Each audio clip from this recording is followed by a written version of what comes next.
estudiante lo que se conoce como la situación problemática, ¿verdad? Ahí está el diagrama que nos muestra el profesor Celtis, ¿verdad? Porque tiene que haber una situación problemática que refleje síntomas, causas, pronóstico y obviamente sobre la base de ello formulamos nuestro problema que en cierta manera ya lo tenemos identificado. Pero de lo que se trata es que ya decíamos que directamente no podemos poner subcapítulo planteamiento del problema y directamente formular el problema, sino tiene que haber una situación problemática. Y esa situación problemática, en el fondo, viene a ser una descripción de cómo se está desarrollando, en cierta manera, ese problema o objeto de estudio, pero reflejarlo en temas de síntomas, en temas de causas, en temas de pronóstico, de tal forma que la formulación del problema tenga su respectivo sustento, ¿sí? ¿Y de dónde sin duda alguna sale esta situación problemática? Sin duda alguna sale precisamente de nuestra revisión literaria y de lo que viene a ser nuestro modelo teórico también. Porque no se olviden que en nuestro modelo teórico vamos manejando conceptos, vamos manejando también variables, ¿verdad? Ok, ¿estamos claros hasta ahí, compañeros? Sí. Sí, Lice. Ok, entonces ahora sí entramos a la aplicación de la matriz de Bester. Cuando nosotros aplicamos en cierta manera la matriz de Bester, no la vamos a aplicar obviamente, si nosotros ya hemos concluido nuestra revisión literaria y hemos trabajado nuestro modelo teórico que nos conduce a establecer nuestro tema de investigación y nuestro problema de investigación, pues no tendríamos necesidad de aplicar la matriz de Bester, ¿verdad? Entonces, cuando aplicamos esta matriz, cuando de pronto hemos concluido nuestra revisión literaria y hemos construido nuestro modelo teórico y de pronto el estudiante no logra definir con claridad cuál es el tema de investigación y cuál es el problema de investigación. Entonces, ahí mencionamos que en palabras sencillas se utiliza la matriz de Bester cuando el modelo teórico puede mostrarnos conceptos, variables o situaciones problemáticas que están relacionadas entre sí, pero que queda o genera un cierto grado de confusión en el estudiante porque no puede identificar cuál es el eje principal de la investigación. Para una mejor aclaración, acá vemos que de manera usual esa lógica de la revisión literaria y el modelo teórico tiene tres pasos importantes. Primero que el estudiante, sabemos, revisa antecedentes, revisa teorías o bases teóricas y lo que es el estado del arte. Con base a ello, ingresa a una segunda etapa en cierta manera. Con toda esa información, construye su modelo teórico donde va a encontrar conceptos, relaciones, posibles variables o situaciones problemáticas. Y sobre la base de ello, sin duda alguna, sí, el modelo teórico es el que nos va a permitir establecer con claridad el tema y el problema de investigación. Si lo hemos hecho así, entonces ya estamos en condiciones de poder formular nuestro problema y poder avanzar directamente hacia lo que es la investigación. Entonces, ¿cuál es la utilidad? ¿Cuál es la utilidad de la matriz de Bester? En cierta manera, esa utilidad que hacemos referencia es que esta matriz nos permite valorar el grado de influencia y de dependencia entre los problemas que hemos identificado. Ya decía, si hemos podido encontrar un conjunto de variables y obviamente estamos sopesando y no podemos construir nuestro tema de investigación, tampoco podemos formular nuestro problema de investigación. Entonces, identificamos, en cierta manera, sí, un conjunto de variables que las vamos a denominar problemas identificados y sobre la base de ella vamos a construir un árbol de problemas que sea de alguna manera objetivo y nos permite identificar cuál es el problema central. ¿Sí? Por eso decimos, en otras palabras, la matriz, y eso tiene que quedar claro, que la matriz de Bester, compañeros, no está sustituyendo el modelo teórico. Ojo, no está sustituyendo el modelo teórico, sino en cierta manera lo que está haciendo es de constituirse en un elemento complementario, ¿verdad? Porque sin duda alguna esta matriz se activa cuando el modelo teórico refleja cierto grado de complejidad y bueno, el estudiante necesita una herramienta para poder tomar una decisión metodológica más objetiva. Por lo tanto, no hay un divorcio, si vale en término, y decir, bueno, el modelo teórico no nos ha servido y directamente hago mi matriz de Bester. No. Finalmente, todas esas variables que se van a constituir en problemas, pues han emergido precisamente del modelo teórico y por ende han emergido de la revisión literaria. Por eso es de que no hay una ruptura.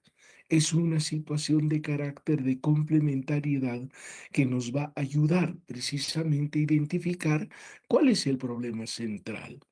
Y además es importante de que no haya esa ruptura, porque en cierta manera le estamos asumiendo que estas variables que vamos a utilizar y se van a constituir en problemas que nos van a poder permitir identificar el problema central, pues no nos ha caído del cielo, ¿verdad? Emerge de esa revisión literaria. Por tanto, ahí tenemos esa secuencia metodológica que sin duda alguna nos permite vincular revisión literaria, modelo teórico y lo que viene a ser la matriz de Bester hasta identificar el problema central, ¿verdad? Ahí tenemos revisión literaria. Sabemos que a partir de la revisión literaria identificamos antecedentes, bases teóricas, estado del arte. Sobre la base de ella se construye el modelo teórico. Pero ahí viene una situación. ¿Qué pasa si obviamente el modelo teórico se ha tornado complejo? Y reitero, no podemos nosotros estructurar el tema de investigación y tampoco el problema, pues lo que hacemos simplemente es realizar una identificación de conceptos y de variables. Y obviamente lo que viene luego es esa conversión de esas variables en problemas. Y obviamente cuando ya las hemos convertido esas variables en problemas, pues lo llevamos a la matriz de Bester. Y sobre la base de la matriz de Bester construimos un árbol de problemas que nos ha de permitir identificar el problema central. ¿Sí? En cierta manera nos va a ayudar a identificar qué variable es la más importante para poder relacionar con otra variable que nos permita definir o establecer el tema de investigación y por ende el problema de investigación.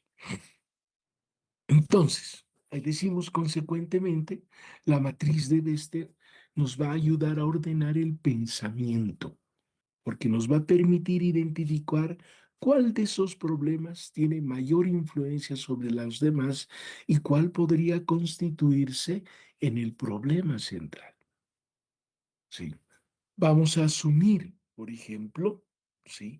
Que hemos trabajado nuestra revisión literaria y hemos trabajado nuestro modelo teórico y de pronto, sí, hemos tenido un inconveniente en que se ha tornado complejo y no hemos podido identificar el tema de investigación ni tampoco el problema de investigación. Entonces, ¿qué es lo que hacemos? Agarramos las variables que nosotros hemos identificado en el modelo teórico. Supongamos ahí tenemos política fiscal, desarrollo regional, inversión pública, redistribución de recursos, capacidad institucional, desigualdad territorial.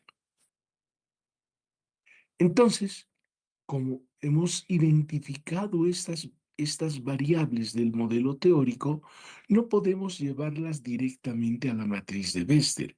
Lo que tenemos que hacer, estas variables, tenemos que formularlas sí como problemas, reflejarlas en cierta manera como algo negativo. ¿Verdad? Acá tenemos, por ejemplo, política fiscal. La débil orientación de la política fiscal, supongamos, hacia el desarrollo regional. Luego tenemos, ¿sí? El desarrollo regional, propiamente dicho, bajo nivel de desarrollo regional. Luego tenemos inversión pública, insuficiente inversión pública en regiones con menor desarrollo. Luego tenemos la inequitativa, perdón, tenemos la redistribución de los recursos, que es la otra variable. Y ahí tenemos, la redactamos ya en forma de problema.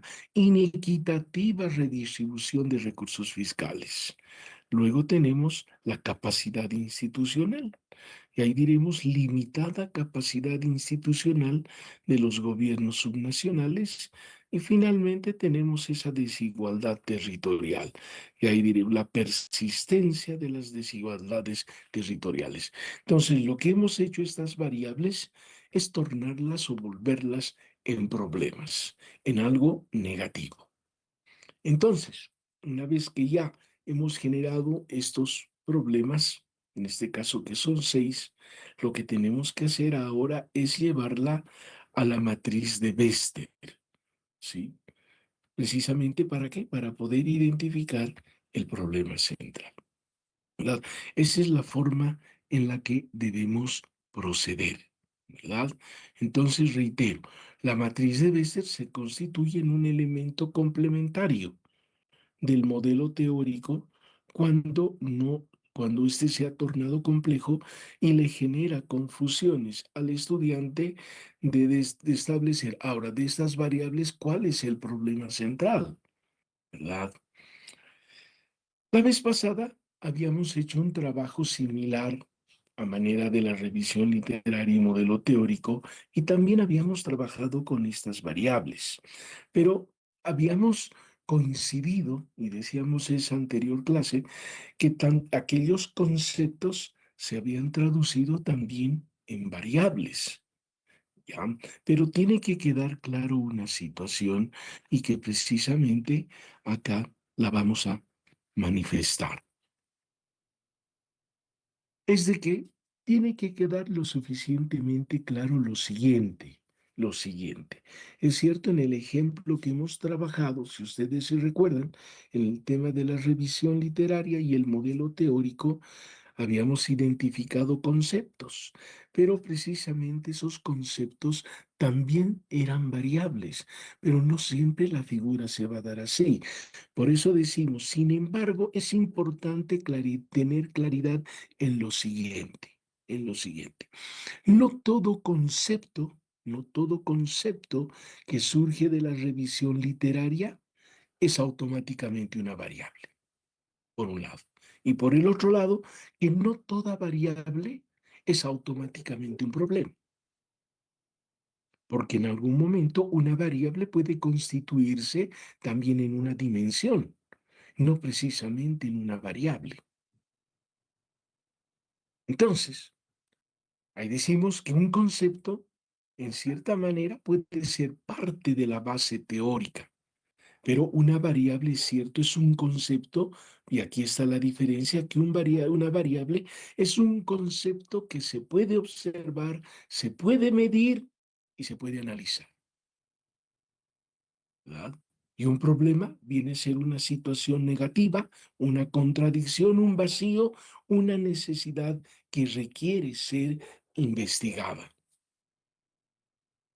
Acá vamos entonces trabajando con este ejemplo de matriz de Bester, sí, compañeros, que ya en cierta manera lo habíamos visto en la anterior clase, pero ahora lo volvemos a tocar para que quede lo suficientemente claro porque tal vez hubo alguna situación de muy poca claridad en la anterior clase.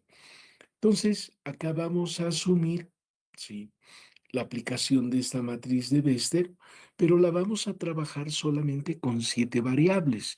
Ahora, sin duda alguna, en la práctica decimos que podría identificarse también más variables y que esas variables, sin duda alguna, decíamos que son tan complejas que no nos permiten estructurar ni nuestro tema de investigación ni nuestro problema de investigación. Entonces, ahí vamos a asumir que se está investigando una situación problemática en torno a una temática vinculada al sistema de transporte en la ciudad de La Paz, donde observamos de que el sistema de transporte de esta ciudad desde hace 6 meses está reportando pérdidas mensuales por bolivianos 85.000, ¿verdad? Estamos asumiendo ese criterio, ¿sí? En cierta manera, esta temática general la hemos trabajado desde la revisión literaria, pasando por los antecedentes, pasando por la base teórica, pasando por los elementos que hacen al estado del arte. Sobre la base de ella hemos pretendido nosotros construir nuestro modelo teórico. Se nos ha complicado, se nos ha hecho difícil, pero sin embargo hemos identificado del modelo teórico 7 variables que son importantes y que esas variables las vamos a convertir en problemas. Y ahí tenemos nuestras variables que se constituyen en problema. Y no se olviden, el problema siempre tiene que reflejarse como algo negativo. Ahí tenemos el alto tiempo de espera para abordar el bus, las deficiencias en el mantenimiento de los buses, la mala planeación de las rutas del sistema de transporte, la cobertura insuficiente en el servicio prestado por los buses, la evasión del pago del pasaje al ingresar al bus, el incorrecto manejo de los presupuestos del sistema de transporte y la capacidad insuficiente del servicio del sistema de transporte. Son los 7 problemas que hemos identificado de nuestro modelo teórico, porque lo que nosotros estamos reflejando es de que se están produciendo pérdidas económicas en el sistema de transportes. Entonces, ya tenemos los 7 problemas identificados. ¿Qué es lo que tenemos que hacer en el paso 2? Tenemos que diseñar la matriz de Bester en Excel, preferentemente. Y luego, lo que vamos a hacer una vez que hemos diseñado la matriz de Bester, vamos a incorporar esos 7 problemas de forma vertical y de forma horizontal. Luego en el paso 4 vamos a incorporar la columna y la fila que va a permitir valorar el grado de influencia y de dependencia entre los problemas, ¿sí? Y paso 5, colocar 0 en la diagonal de la matriz. Entonces, esta es la matriz de Bester, que la anterior clase ya también la íbamos viendo. Primero ponemos un código, le asignamos un código P1 hasta P7 y sabemos que son problemas. Para nosotros la segunda columna van a ser las variables, ¿verdad? En el fondo son las variables problema. Esas variables las hemos traducido y las hemos vuelto en problema. Y luego, en forma también de columnas, ya tenemos P1, P2, P7, que también son los mismos problemas.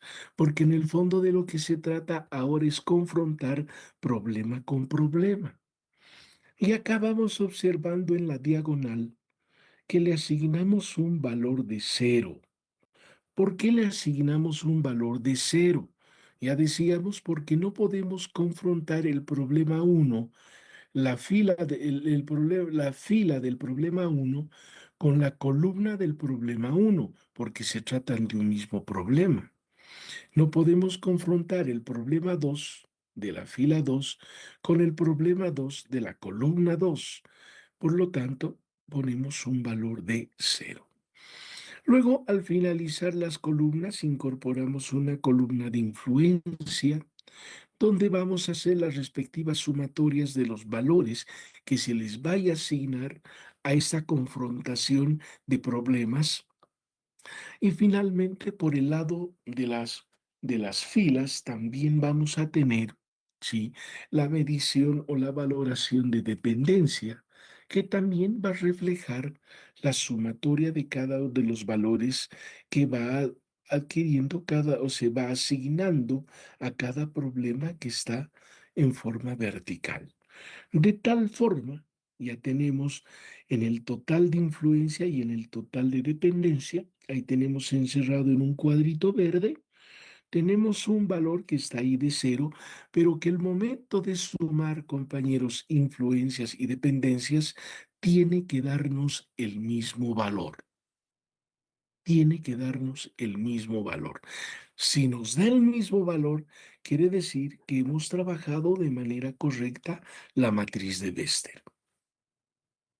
Entonces, una vez que hemos diseñado y ahí tenemos los valores de influencia de cada problema, de cada fila y de cada columna, que de pronto tienen un valor de 0 porque estará con su respectiva fórmula, el cual irá cambiando conforme se van asignando los valores. Ahora, ¿qué valores son los que vamos a asignar? Ahí decimos en el paso 6, ya vamos confrontando el problema de cada fila con el problema de cada columna y le asignamos una calificación. Vamos a asignar calificaciones entre 0 y 3. ¿Cuándo asignamos un valor de 0? Cuando el problema A no causa el problema B. Asignamos un valor de 1 cuando el problema A causa indirectamente el problema B. Asignamos un valor de 2 cuando el problema A causa moderadamente el problema B. Y asignamos un valor de 3 cuando el problema A causa directamente el problema B. Entonces, lo que tenemos que hacer es confrontar filas con columnas, ¿verdad? Y obviamente para la confrontación podemos encerrar en una interrogante de tal forma que nos pueda ayudar al razonamiento. Entonces, acá vamos a confrontar, por ejemplo, la fila P1 con la columna P2. La fila P1 con la columna P2. Aquí tenemos la fila 1, alto tiempo de espera para abordar el bus, con la, con, con la columna P2. Y ahí tendremos la deficiencia en el mantenimiento de los buses. Entonces ahí diremos, el alto tiempo de espera para abordar un bus causa la deficiencia en el mantenimiento de los buses. Y ahí sin duda alguna le vamos a otorgar una calificación de 0. ¿Por qué? Porque no causa el problema B. O sea, no existe ninguna relación, ¿verdad? Entonces, ese valor de 0 lo colocamos precisamente en la fila P1, columna P2. Ahí está con celeste el valor que hemos asignado de 0. Luego vamos a enfrentar o confrontar la fila P3 con la columna P1. La fila P3, la mala planeación de las rutas del sistema de transporte con el alto tiempo de espera para abordar el bus. Entonces, ¿qué vamos a tener? La mala planeación de las rutas causa alto tiempo de espera para abordar un bus, ¿verdad? Entonces, ¿qué calificación es la que le vamos a asignar entre 0 y 3? Le vamos a asignar un valor de 3, porque causa directamente, ¿verdad? El problema 3 causa el problema 1. Entonces, ahí vamos asignándole el valor de 3. Ubíquense en la fila P3, problema 1. De esa manera es como vamos confrontando cada uno de los problemas. Los problemas de la fila 2, de la fila 1, P1, con todos los problemas de la columna de las columnas, P2, P3, hasta P7. Entonces se va asignando valores hasta que llega un momento en que concluimos de llenar nuestra matriz y vamos haciendo nuestra respectiva sumatoria. En la fila P1, por ejemplo, ahí tenemos un valor de 2. En la fila P2 tenemos un valor de 5. En la fila P3 tenemos un valor de 6. En la fila P4 tenemos un valor de 2. En la fila P5 tenemos un valor de 3. En la fila P6 tenemos un valor de 6 y en la fila P7 tenemos también un valor de 6. Si sumamos los valores de la influencia, nos da un valor de 30. Ahora, si nosotros vamos sumando las columnas P1, P2 hasta P7, ahí vamos a tener los valores. De P1 es 10, de P2 es 5, de P3 es 0, de P4 es 10, de P5 es 2, de P6 es 0 y de P7 es 3. Y si sumamos el valor de dependencia, también nos da un valor de 30. Entonces, ¿qué quiere decir? Que hemos trabajado de forma correcta la matriz de Bester. Una vez que ya tenemos nuestra matriz de Bester, tenemos que trabajar o construir un plano cartesiano, ¿sí? Un plano cartesiano, ¿sí? ¿Cómo se construye ese plano cartesiano? La forma que ustedes van observando, ¿verdad? Es como un eje de coordenadas donde por un lado vamos a tener, sí, las dependencias y de manera horizontal vamos a tener las influencias, ¿verdad?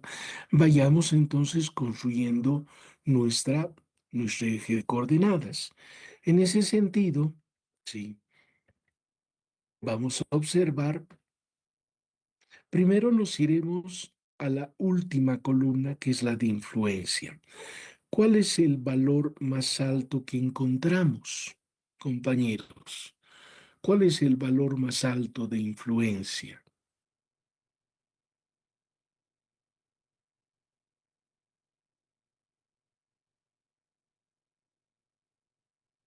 Ubíquense en la columna de influencia. ¿Cuál es el valor más alto que encontramos en la influencia? ¿Cuál es el valor más alto? ¿Me están escuchando, compañeros? Licenciado, sería P3, P6 y P7. No hay más. Claro, correcto, ¿verdad? El valor más alto es 6, ¿verdad? El valor de 6. Entonces, en el eje horizontal, agarramos el valor de 6, ¿verdad? Construimos de 0 hasta 6 y, y ese valor de 6 lo dividimos entre 2. 6 entre 2 es un valor de 3 y en el valor de 3 levantamos una línea vertical, ¿sí? Paralela al eje de dependencia. Por un lado, entonces ahí estamos construyendo un eje, hasta ahí solamente tenemos solamente dos ejes, ¿verdad? O perdón, solo dos cuadrantes. Ahora, ¿cuál es el valor más alto de dependencia? El valor más alto de dependencia es 10. Agarramos el valor de 10 y lo llevamos desde 0 hasta 10 en la columna, en el eje de dependencia. Ese 10, ese valor de 10 lo dividimos entre 2 y ese valor va a ser el 5, va a ser un valor central. Y precisamente en 5 trazamos una línea paralela al eje de influencia. Y ahí vamos a tener los cuatro cuadrantes, ¿sí? De esa manera es que construimos nuestro eje de coordenadas. En el primer cuadrante vamos a tener los problemas pasivos. Los problemas pasivos, por si acaso, compañeros, son efectos. son efectos. Luego vamos a tener la segunda área, que son los problemas críticos, de donde emergerá el problema central. Luego tenemos, sí, en el otro cuadrante, tenemos los problemas activos. Los problemas activos se constituyen en causas. Y finalmente vamos a tener un cuarto cuadrante, que son los problemas indiferentes. Que en los problemas indiferentes, en cierta manera, son aquellos que no guardan relación con la temática investigativa. Entonces, lo que tenemos que hacer ahora simplemente es ubicar cada uno de estos problemas dentro de ese eje de coordenadas. Y para ello lo que vamos a recurrir es precisamente a nuestra matriz de Bester. Y obviamente vamos generando los puntos que vamos a encontrar dentro de nuestro eje. Vayamos con el problema 1. ¿Cuánto representa el problema 1 por el lado de la influencia? Tiene un valor de 2. Por el lado de dependencia, tiene un valor de 10. Entonces tenemos que encontrar los puntos 2 y 10. 2 de influencia, 10 de dependencia. Ahí tenemos el problema, el problema número 1. Nos dice el valor de 10 de influencia y el valor 2 de dependencia. Entonces ahí tenemos ese puntito celeste en la parte superior, donde está en el cuadrante de problemas pasivos. ¿Me están siguiendo, compañeros? Sí, Lice. Uno solo me está siguiendo. Entonces, ¿dónde están? Sí, licenciado. Luego, lo que vamos a hacer es encontrar el problema 2. Lo tenemos que ubicar en el plano cartesiano. Problema 2, su valor en la influencia, 5. Por el lado de dependencia, tiene también un valor de 5. Entonces hay que hallar el punto 5, 5, que es el problema 2. Y el problema 2 ahí lo tenemos. 5 en dependencia y 5 en influencia. Ahí tenemos el punto 2, que en cierta manera está exactamente en aquella línea que divide entre el problema crítico y lo que son los activos. Luego tenemos el problema 3. Tenemos el problema 3. Tenemos 6 por el lado de influencia y tenemos 0 por el lado de dependencia. Entonces el punto 6, 0, tenemos que ubicar que es el problema 3, 6, 0. Entonces ahí supongamos en el eje de las X, por así decir, tenemos el valor de 6. ¿Y cuánto va a ser por el lado de dependencia? 0. Ahí tenemos el problema número 6, que es un puntito de color amarillo. ¿Verdad? O perdón, el verdecito redondito, el problema número 3, valor de 6, el valor de 6, 0. ¿Verdad? Luego identificamos el problema número 4, 2 por el lado de influencia y tenemos 10 por el lado de dependencia. Entonces, los puntos 2, 10.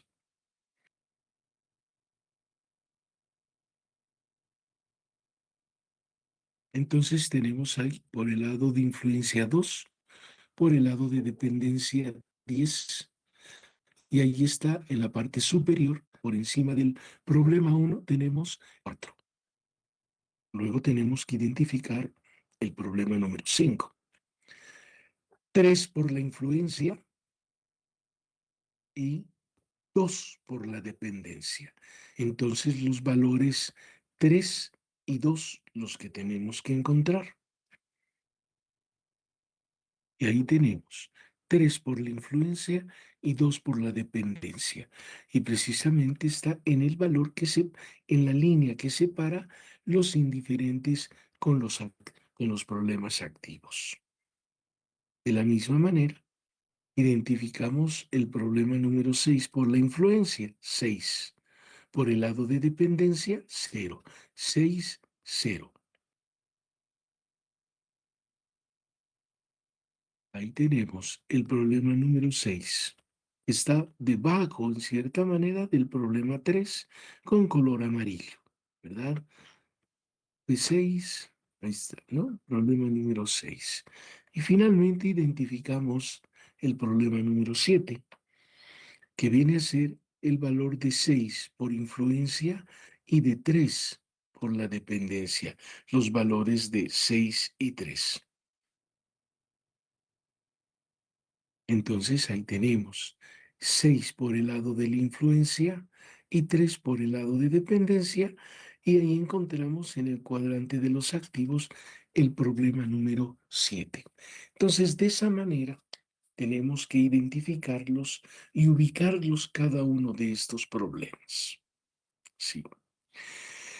Entonces ya sabemos que en el fondo tenemos dos problemas pasivos. Vale decir, los problemas pasivos son el P1 y el P4. Y ya sabemos que los problemas pasivos reflejan los efectos. Entonces ahí tenemos los problemas pasivos que vienen a ser efectos. La cobertura insuficiente en el servicio prestado por los buses y lo que viene a ser el alto tiempo de espera para abordar el bus. Ok. Luego tenemos la otra área, la área de críticos. En cierta manera no tenemos una característica similar a los problemas pasivos, pero tenemos un problema que tenemos que dilucidar. En cierta manera, ese problema 2 viene a ser más crítico o más, viene a ser un problema más crítico o viene a ser un problema más activo.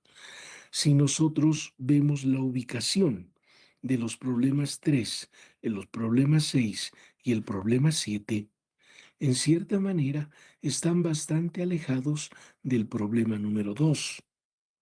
Por lo tanto, el problema 2, en cierta manera, no es un problema activo, es más un problema crítico porque está orientado más hacia a ese cuadrante.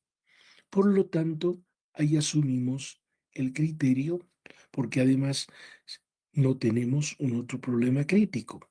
Es el único en cierta manera.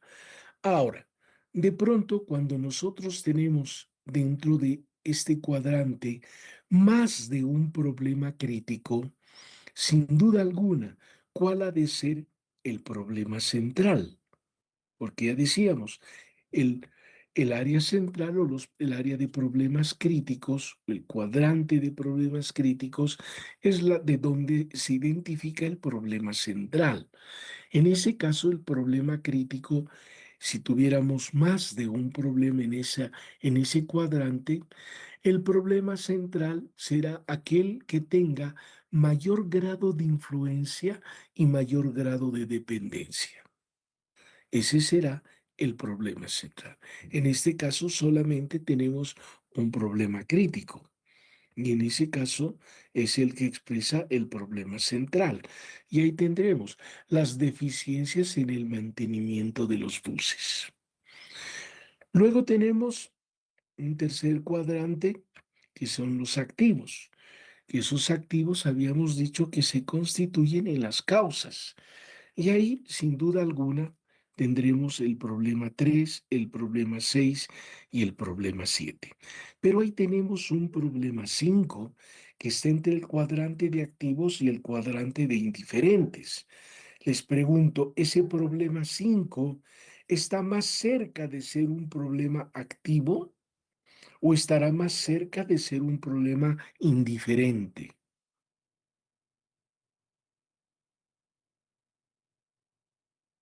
Pregunto al curso,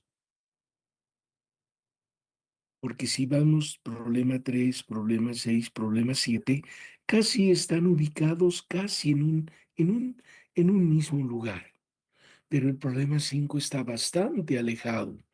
Por lo tanto, ese problema 5 será más un problema indiferente o será un problema activo, compañeros.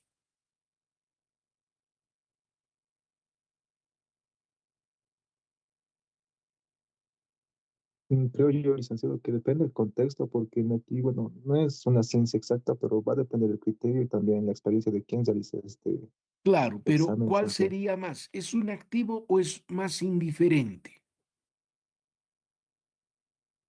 Yo creo más indiferente. Correcto, es más indiferente que un problema activo.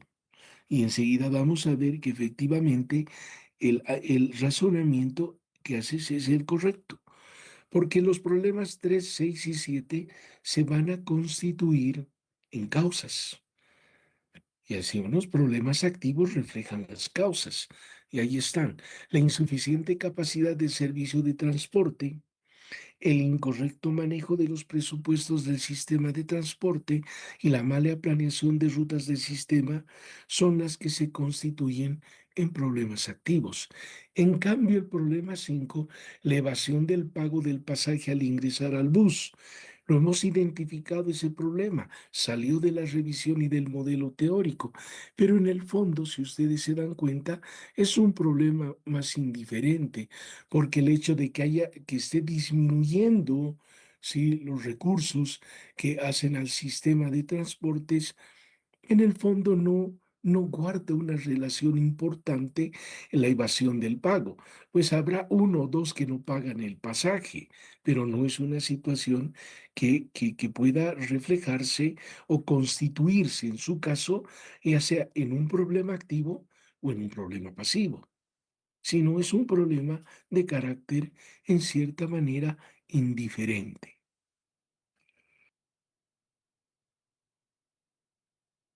Entonces, con todos esos elementos, lo que nosotros hacemos ahora, que ya tenemos dos problemas pasivos, tenemos un problema crítico, tenemos tres problemas activos, podemos ahora construir nuestro árbol de problemas.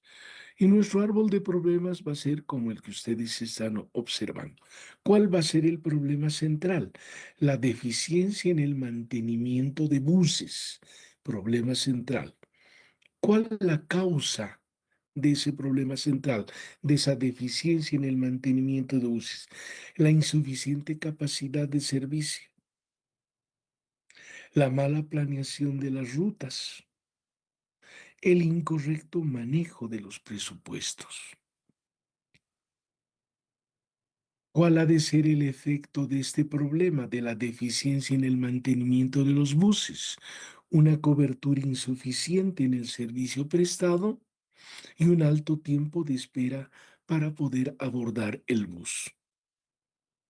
Entonces, por un lado ya tenemos causas, por el otro lado tenemos efectos. Entonces, hemos identificado el problema central. Sí. Ahora, importante haber encontrado el problema central porque en cierta manera del conjunto de las 7 variables que se han traducido en problemas, ya hemos podido identificar el problema central. Si quieren ustedes, la variable que se constituye en el problema central, pero ojo, todavía ese problema central no es el problema de investigación, solamente es el problema central que hemos identificado en la matriz de Bester. Por eso decimos, el problema central identificado en el árbol de problemas es la deficiencia en el mantenimiento de los buses. Y ahí decimos que se podría convertir en la variable independiente. porque en cierta manera viene a ser aquella variable que se constituye en aquel factor que incide, que influye y o en su caso explica las pérdidas económicas del sistema de transporte. Entonces, por ese lado tenemos ese problema central que hemos identificado, que es la deficiencia en el mantenimiento de buses, de los buses, pero que se va a constituir en la variable independiente. Y esa variable independiente precisamente es la deficiencia en el mantenimiento de los buses. Ese problema central se constituye en variable independiente. ¿Y cuál ha de ser la variable dependiente? Las pérdidas económicas del sistema de transporte. Entonces vamos viendo una relación de incidencia, de influencia o de efecto. ¿Cuál es la unidad de análisis? Sistema de transporte. Lugar, Ciudad de La Paz. El tiempo, los últimos 6 meses. Entonces, ¿cómo ha de quedar nuestro tema? ¿Cómo ha de quedar nuestro tema? La incidencia de la deficiencia en el mantenimiento de los buses, en las pérdidas económicas del sistema de transportes de la ciudad de La Paz en los últimos 6 meses. Nos faltaría ello, ¿verdad? Pero ya tenemos el tema. La incidencia de la deficiencia en el mantenimiento de los buses en las pérdidas económicas del sistema de transportes de la ciudad de La Paz. Ahora, generamos a partir del tema de investigación porque ya tenemos ahí dos variables. Deficiencia en el mantenimiento de buses, que es la variable independiente, y la variable dependiente serían las pérdidas económicas del sistema de transporte. El problema, ¿de qué manera la deficiencia en el mantenimiento de los buses incide en las pérdidas económicas del transporte de la ciudad de La Paz durante los últimos 6 meses? Entonces, de esa manera es que nosotros hemos podido, a través de esa complementación de lo que es la matriz de Bester, con ese eje de coordenadas, poder construir un árbol de problemas. Ya decíamos que podemos recurrir a diferentes formas de construir un árbol de problemas. Pero hay un aspecto importante. No todos son lo suficientemente objetivos. Muchos de ellos se rigen bastante por la subjetividad. Y eso sin duda alguna no es correcto porque nos puede llevar a identificar un problema central que precisamente no es el que nosotros requerimos identificar. Y eso nos va a llevar sin duda alguna a errores, porque en cierta manera podríamos cometer el error de que una variable causa o una variable efecto esté trabajando como un problema central, ¿verdad? Entonces en eso hay que tener mucho cuidado. Entonces decimos ahora bien, la precisión es esta. No siempre el problema central del árbol se ha de convertir automáticamente también en una variable independiente. Dependerá cómo nosotros pretendemos formular además nuestra investigación. En este caso, si teníamos en cierta manera establecidas las pérdidas económicas del sistema de transporte, que en el fondo viene a ser nuestra variable dependiente. Pero teníamos 7 variables de las cuales no sabíamos en el fondo cuál de ellas se constituía en una variable independiente, ¿verdad?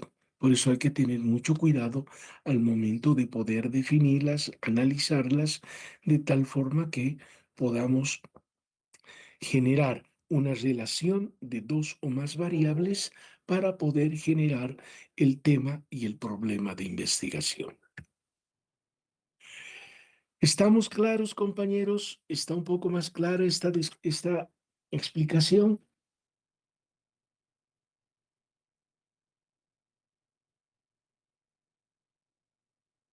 Sí, licenciado, todo blue.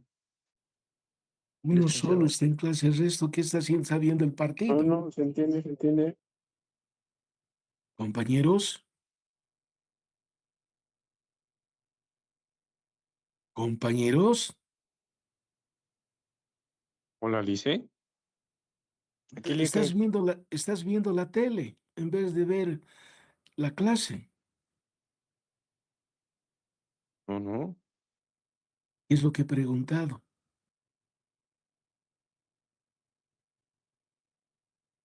Compañero, ¿qué he preguntado al curso? Ah, sí hemos entendido todo lo que avanzó Rick. Bueno, espero que así sea. ¿El resto dónde está? Solamente tres. Creo que han entendido. ¿El resto dónde están, compañeros?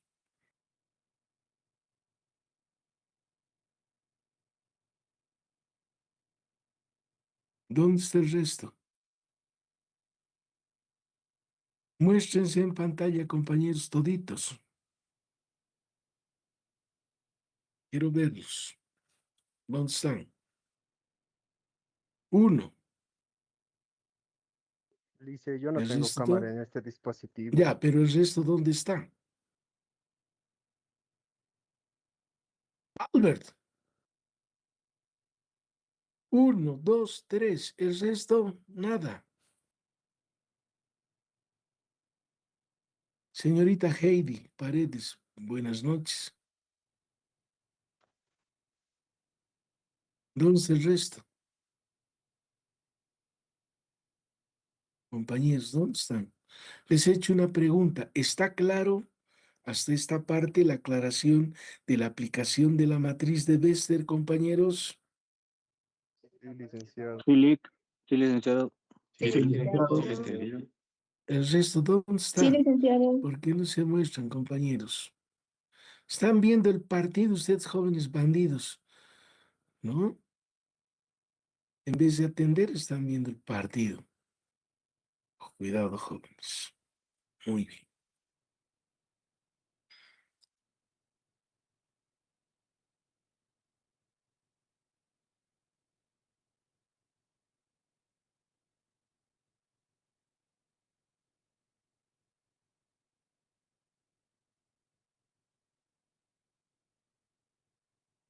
Ok.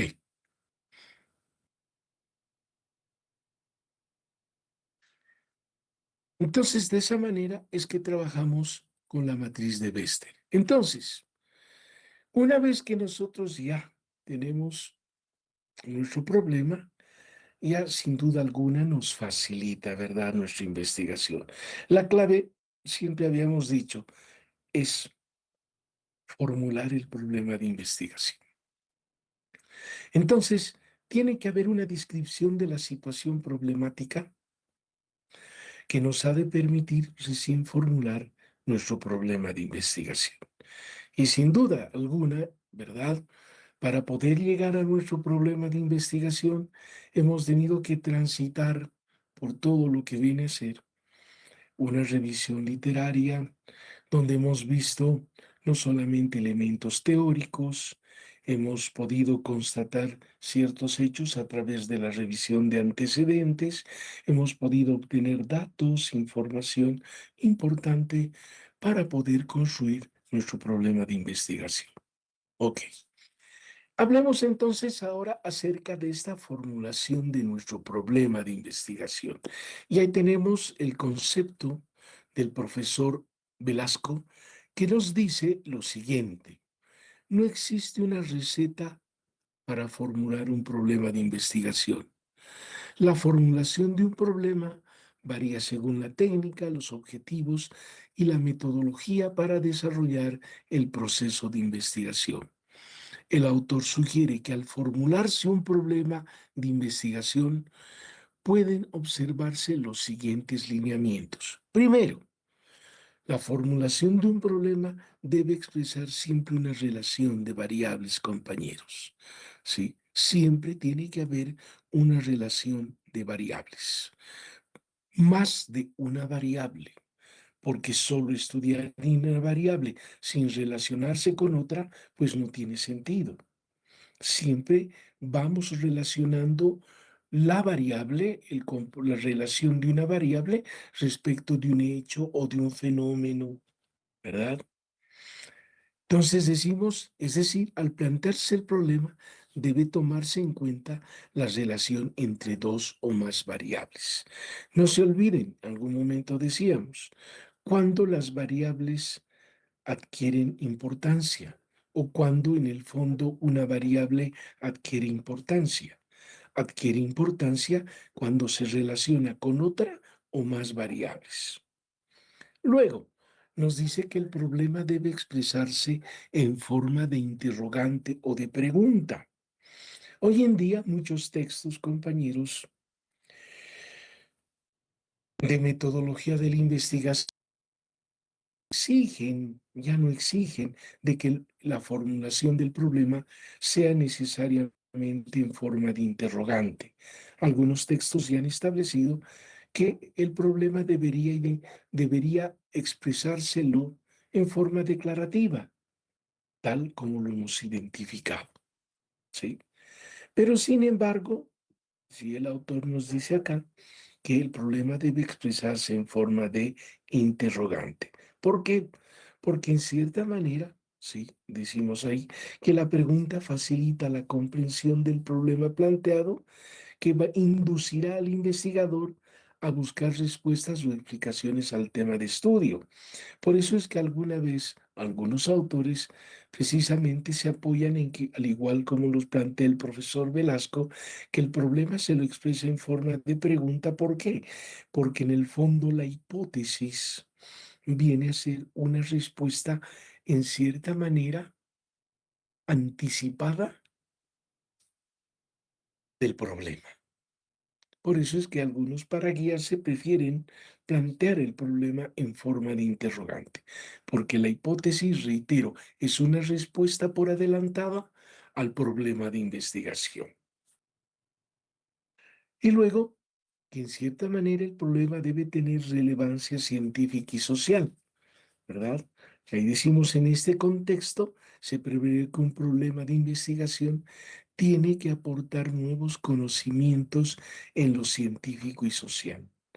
Y finalmente, el problema debe posibilitar la prueba empírica de las variables. Ello implica que las variables que se encuentran inmersas en el problema de investigación, ¿sí?, necesariamente tienen que identificarse, tienen que poder medirse, ¿sí? Y obviamente esa es la característica importante. Una variable es susceptible de medición. De lo contrario, no sería una variable. Por eso dice variable, que es susceptible de variación, de cambio, de transformación y por ende puede ser medible.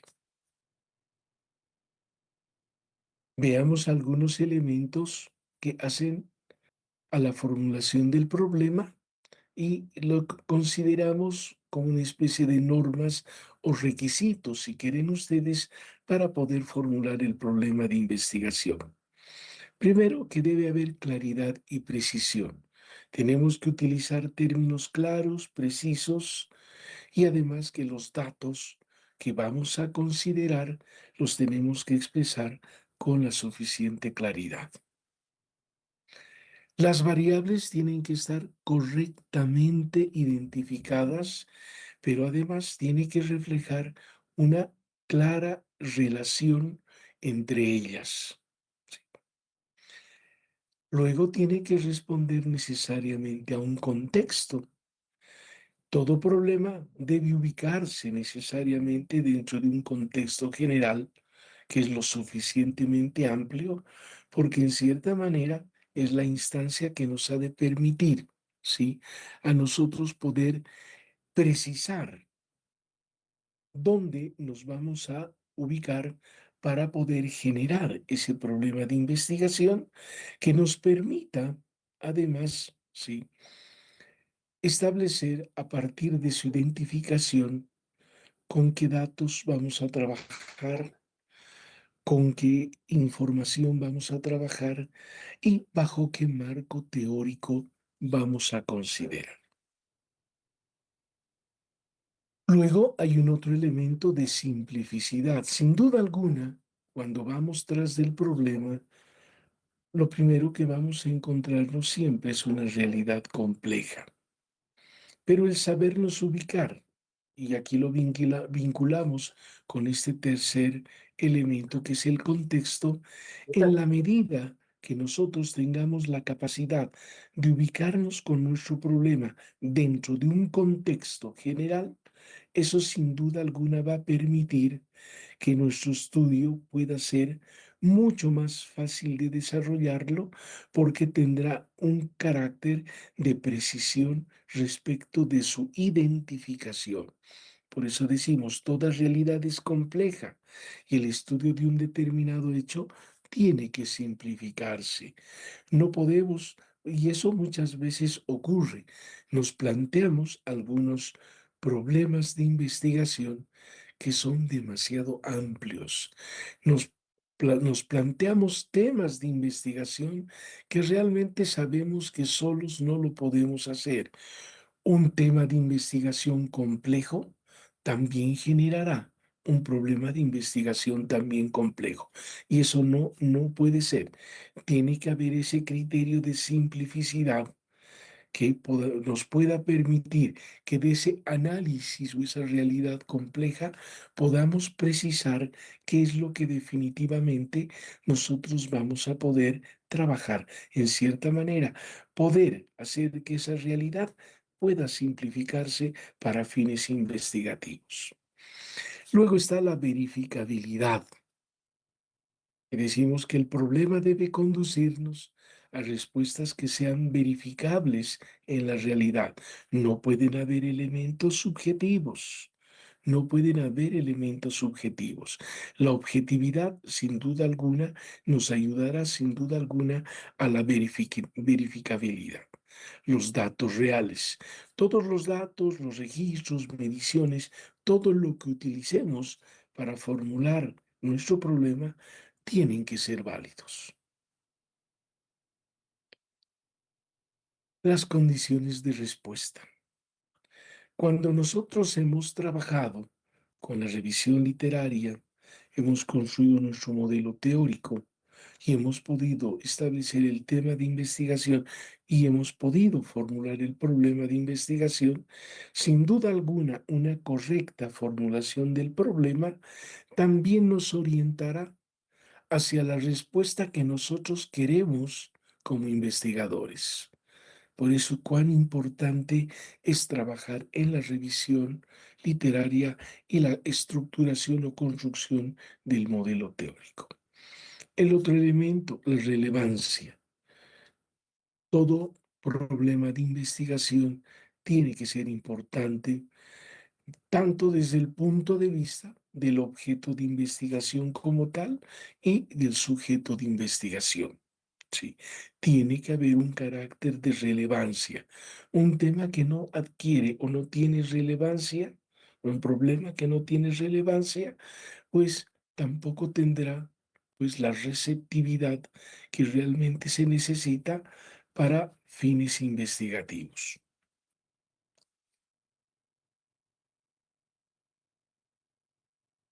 Finalmente, tenemos la formulación del problema.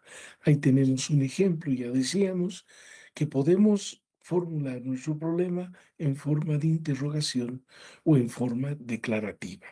Ahí tenemos en forma interrogativa, ejemplo, ¿cómo influye en la recuperación de los pacientes, supongamos del Hospital San Juan de Dios, el uso de un sistema informático de administración en estado de obsolescencia? Forma de interrogación. En forma declarativa, el estado de obsolescencia del sistema informático de administración en el Hospital San Juan de Dios influye en la recuperación de los pacientes. Entonces, reitero, nos piden en cierto en forma interrogativa, pero también muchos de los textos de metodología de la investigación ya nos exigen también o nos permiten en cierta manera que el problema se lo pueda formular en forma declarativa.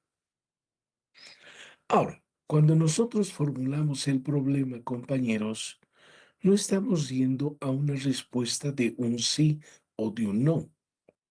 Estamos formulando un problema que nos conduce precisamente hacia la investigación.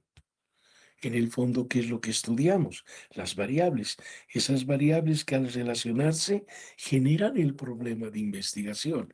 pero en el fondo es la que nos está formulando aquel problema que va a constituirse en el punto de partida de la investigación.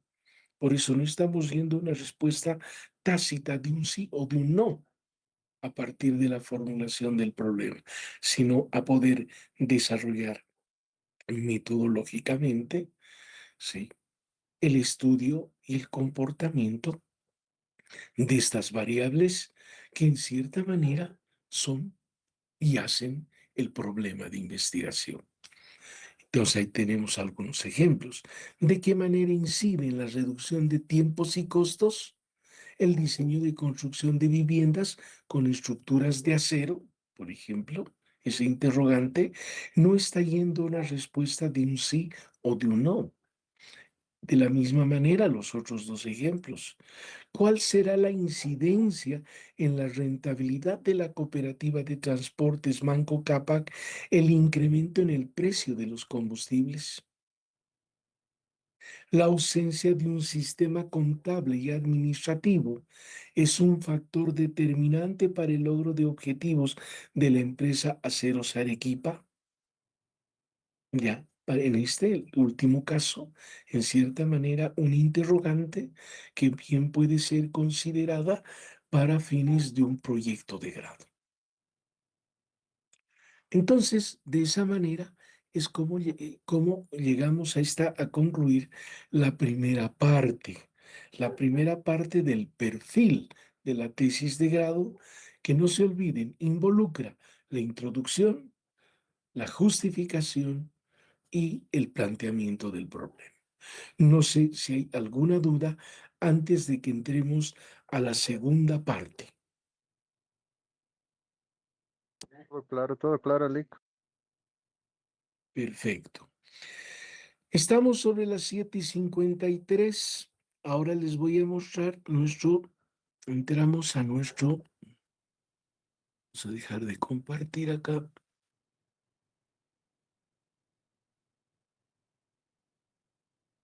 Queremos saber nuestra segunda parte del perfil de la tesis de grado.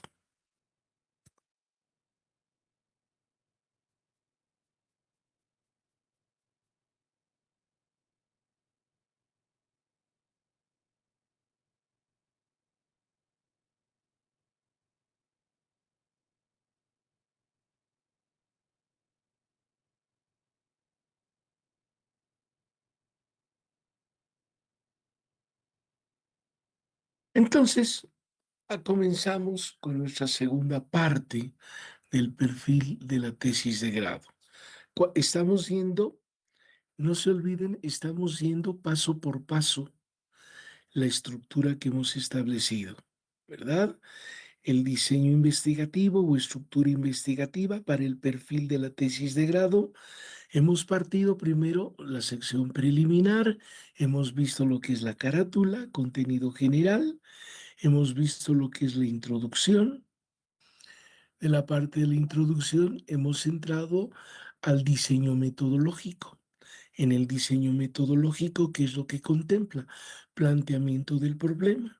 En el planteamiento del problema, situación problemática, en diseño metodológico, en el cuerpo principal, estamos partiendo, de la introducción. Hemos visto lo que es la introducción. Luego hemos entrado al diseño metodológico. En el diseño metodológico, ¿qué es lo que encontramos? Todo lo que viene a ser la justificación, planteamiento también del problema. Después del planteamiento del problema, ¿qué es lo que viene? Vienen los objetivos. Entonces, ahora lo que concierne es ver lo concerniente a los objetivos.